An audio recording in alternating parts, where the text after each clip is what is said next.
Hi, welcome to Wave Mastery. This is Dave Schock. I'd like to give an introduction today to the core formal teachings of the Way of Mastery. There are 5 texts, core texts of the Way of Mastery.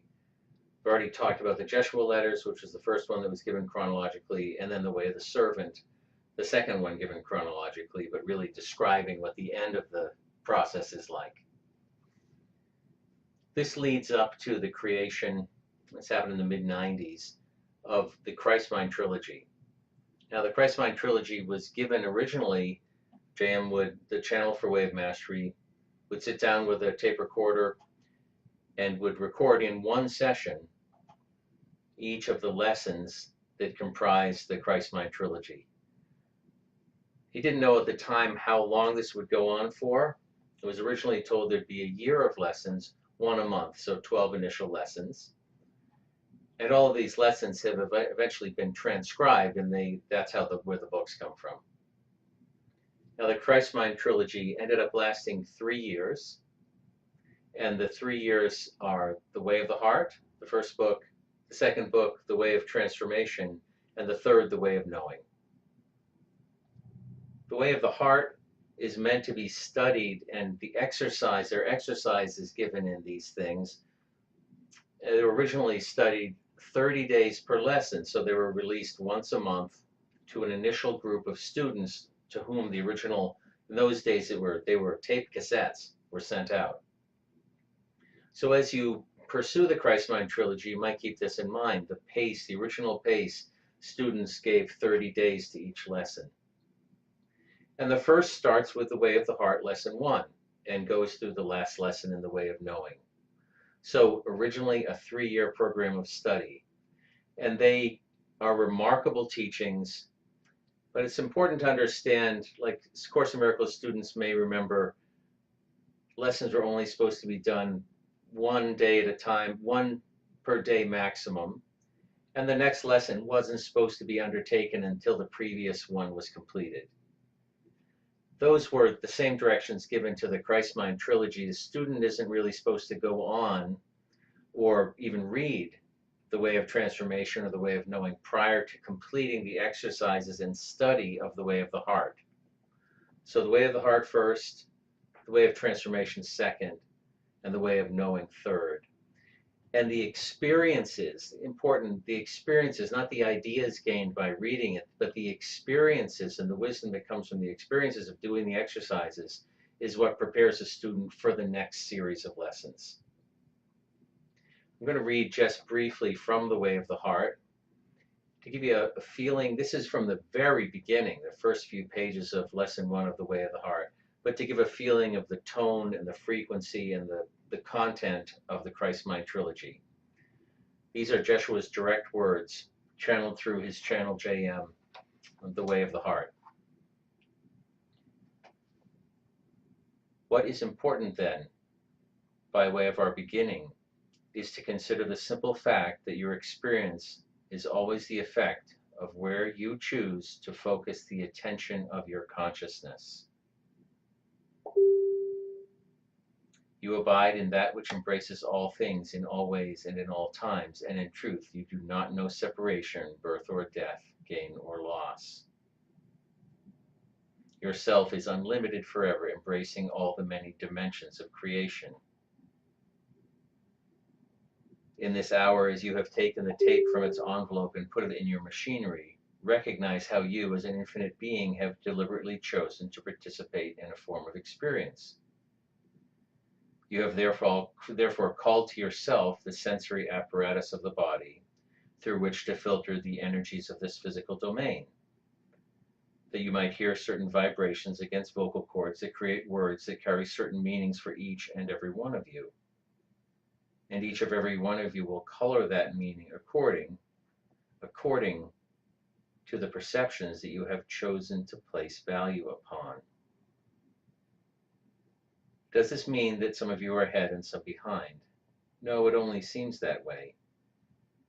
In reality, each of you is equal, each of you choosing from your infinite freedom to attract to yourself certain vibrational frequencies, if you will, certain forms or qualities of experience.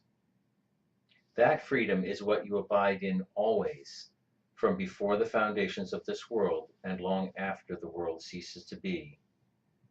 In each and every moment, then, you cannot be a victim of what you see, and nothing is outside of you. What you experience, you have directly and deliberately called to yourself. And if you hold the thought that, well, I don't like what I've called to myself, that's perfectly okay too. For then you have called to yourself the experience of being in judgment of yourself. Merely look with the wonder of a child and see what it feels like, and ask yourself, is this an energy I wish to continue? Or would I choose something else?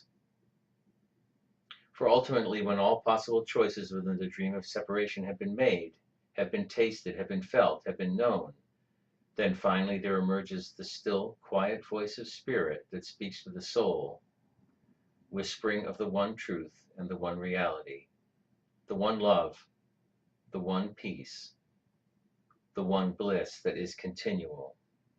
Then the soul begins to turn from the things of this created world. It begins to withdraw its attention, as it were, from its attachments to all of the things it has called to itself. It begins to transcend the sense of identification with the vibrational frequencies it had only meant to play with and then took seriously. For it is seriousness within the mind, which is the creation of ego, and it is great seriousness that holds the vibrations of what you would no longer experience within the field of your being, within the field of your soul. And as you, as the soul, the individual divine spark, begins to choose to withdraw the attention, to withdraw the value placed upon all things, and as you learn to simplify the nature of your own consciousness, as you begin to realize that you can surrender into something that seems beyond you, then you can entertain the insane thought of trusting the invisible.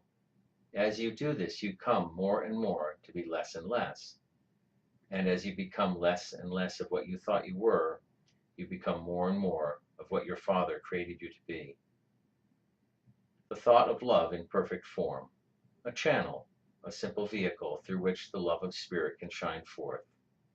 And your only task becomes the cleaning of your windows, the polishing of your floors, the weeding of your garden, so that light can pour forth unimpeded.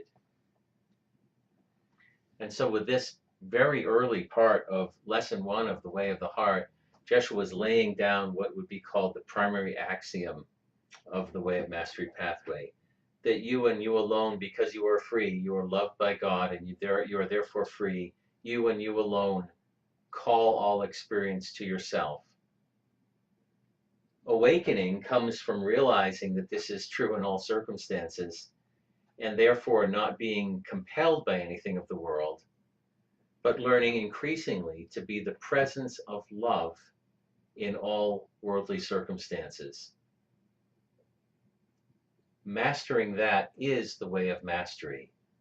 The way of mastery leads us back to love, not only the understanding of what love is, but the awareness of love by helping us become the presence of love consistently and powerfully. And in doing so, we not only bless the world, but we remember who we truly are. The Christ Mind Trilogy, the Way of the Heart, the Way of Transformation, the Way of Knowing, these are powerful, beautiful teachings. Many of the lessons in them are lessons that Jeshua was given himself in his own spiritual education as he learned and stepped forward to fulfill his role as the way shower. And now the Way of Mastery is showing us the way of his original teachings as they were given to his disciples. The Christ Mind Trilogy, the core teachings of the Way of Mastery, beautiful, powerful, amazing works. The Way of the Heart, the Way of Transformation, and the Way of Knowing. Thanks for listening.